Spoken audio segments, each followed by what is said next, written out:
Enigma Barbarossa. Stalin was preparing to attack Germany, but Hitler outmaneuvered him and launched the first strike. The German invasion of the Soviet Union on June 22, 1941, was one of the major events of the 20th century. It transformed World War II and perhaps inevitably led to the Cold War and the half-century dominance of Eastern Europe by the Soviet Union. Furthermore, it was one of the most brutal campaigns of the modern era, causing unspeakable atrocities and nearly complete annihilation of entire nations. The Nazis bear primary responsibility for the character of this military campaign, but the Soviet regime must also bear some of the blame for fatal mistakes. The gravity of this event has been extensively studied, leading to numerous strategic, political, economic, and even cultural explanations. At its core, the question remains, why did this invasion happen? Why did Hitler attack the Soviet Union, effectively abandoning his war with Britain and France at a moment when he should have been consolidating victory on the Western Front? Why was the attack so surprising to the Soviets? How was it possible that Stalin, the ruthless political realist of Moscow, was duped by the half-crazed ideologue of Berlin? Why did Stalin ignore the German military preparations in Eastern Europe and the 87 specific and credible intelligence warnings from agencies during 1940 to 1941 about a German invasion? Hitler's decision can perhaps best be explained by his belief that history is a relentless struggle for survival between races, an ideology rooted in the supposed superiority of the Nordic, Germanic races and his determination to establish a vast empire under German authoritarian dominance in Central and Eastern Europe. Stalin's blindness to these elements is more problematic. Hitler's foreign policy aims were well known. It is difficult to understand how any national leader could have done so little to anticipate the attack, especially when everyone knew where it might come from. Stalin's views on this issue have been the subject of a long-standing debate that remains unresolved. The core problem is not what Stalin did or said, but what he believed. David Murphy's book is one of those that fuels this debate. While other historians have analyzed Stalin's actions and sought explanations behind them, Murphy examines the intelligence reports Stalin received, as suggested by the title of his book, What Stalin Knew. The author, a retired CIA officer, bases his book on 3 collections of Soviet documents concerning state policy prior to the Nazi invasion and the activities of security and intelligence agencies. He reprints 2 secret letters from Hitler to Stalin, discovered in Russian archives and previously unknown in the West. In these letters, Hitler appears to attempt to reassure the Soviet dictator regarding Germany's secret military preparations in Eastern Europe. Hitler states that German troops were being moved eastward to protect them from British bombardments and to conceal preparations for the invasion of the British Isles. The letter concludes with an assurance, on my honor as head of state, that Germany would not attack the Soviet Union. Some might question the authenticity of these letters, but they are difficult to dismiss. Assuming they are genuine, they add to what is arguably the most surprising paradox of the Soviet-German War. Stalin, the man who distrusted everyone, trusted Hitler. The significance of Murphy's contribution to this ongoing historical debate becomes clearer when placed in context. There is more to this than just a discussion of what Stalin did or thought.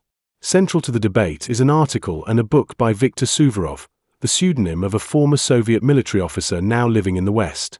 Suvorov argues that the German attack on the Soviet Union merely prevented a planned Soviet assault on Germany.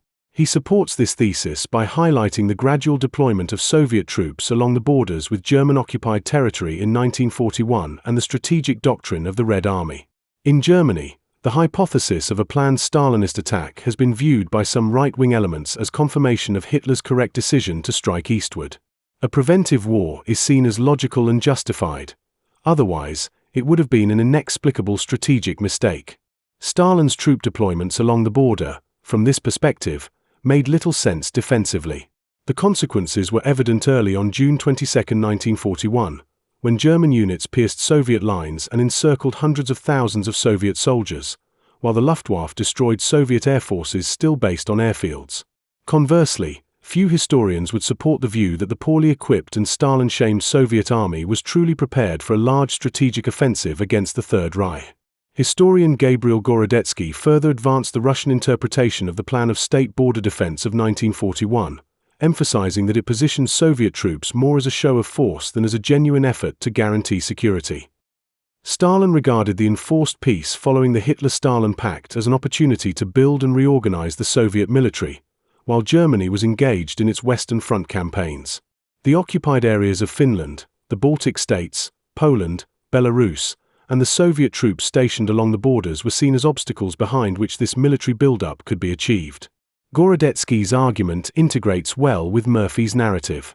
The latter documents the arrival of intelligence from across Europe and even from Japan warning of Germany's preparations for an invasion of the Soviet Union. While this intelligence was not acted upon, it was supposed to be avoided in a way that wouldn't provoke Germany. German aircraft conducted reconnaissance missions deep inside Soviet territory without interference. German troops crossed the Soviet borders in pursuit of classified information. This behavior aimed to demonstrate that the Soviet Union was unprepared for attack. Moreover, Stalin was convinced that Hitler would not attempt any action against his country until he resolved his conflict with Great Britain. He was further encouraged by a well-orchestrated German deception operation, including 2 letters to Stalin, that were at least partly dictated by Hitler himself. Therefore, Stalin dismissed the massive buildup of German troops on the Soviet border and regarded any warning of a German attack as disinformation or provocation until the early hours of June 22. Regarding how intelligence was gathered and reported in Moscow, Murphy illustrates what it meant to be an intelligence officer under Stalin's rule, tracking the careers of 3 men. Pavel Fitin, head of foreign intelligence in the NKVD, whose agents reported on German plans for Operation Barbarossa, served throughout the war but was later dismissed. Ivan Proskurov, an Air Force officer and military intelligence chief during 1939 to 1940, insisted on telling Stalin the truth. He was executed in October 1941. Meanwhile, Proskurov's successor, Philip Gorlikov, censored or altered intelligence reports that did not align with the Soviet dictator's views and predictions. He built a significant career under Stalin. If anyone criticizes Murphy's analysis, they might accuse him of indiscriminately accepting all information about Stalin as warning signs of a German attack. The assessment of intelligence was rarely as accurate as it might seem at first glance. Despite abundant documentation of German intentions, not everything that appeared to point in one direction actually did so. The movements of German troops in July 1940, for example, were not necessarily linked to an imminent attack. Likewise, Hitler's visits to Gotenhafen, Dynia, Poland, and East Prussia in May 1941, during which he toured the battleships Bismarck and Tirpitz, involved significant troop movements in Eastern Europe. Some warnings, such as that from the German ambassador in Moscow, Graf von der Schulenburg, were not unusual. Stalin had no particular reason to trust either Chamberlain or Roosevelt when they tried to warn him of what was to come. This reporting only fed Stalin's conspiratorial mindset, initially convinced of a plot to deceive him about German intentions. However, there is no doubt that Murphy is accurate in both his details and his overall argument. Stalin was well informed by his intelligence agencies. The responsibility for ignoring this information rests solely with him. Finally, it should be noted that another misjudgment of Operation Barbarossa was made by Adolf Hitler himself. Like Stalin, the Nazi leader was also a victim of his prejudices. But unlike Stalin, he was misled by his intelligence services.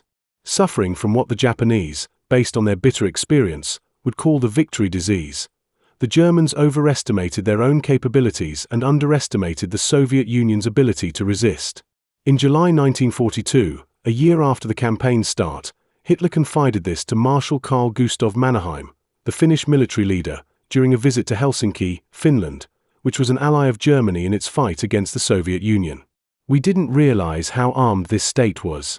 If someone had told me that a single nation could have as many as 35,000 tanks, I would have thought they were crazy. We have destroyed more than 34,000 tanks so far. It was unbelievable. I had no idea. If I had, it would have made my decision to invade much more difficult. But I would have still decided to conquer this land, Hitler reportedly said.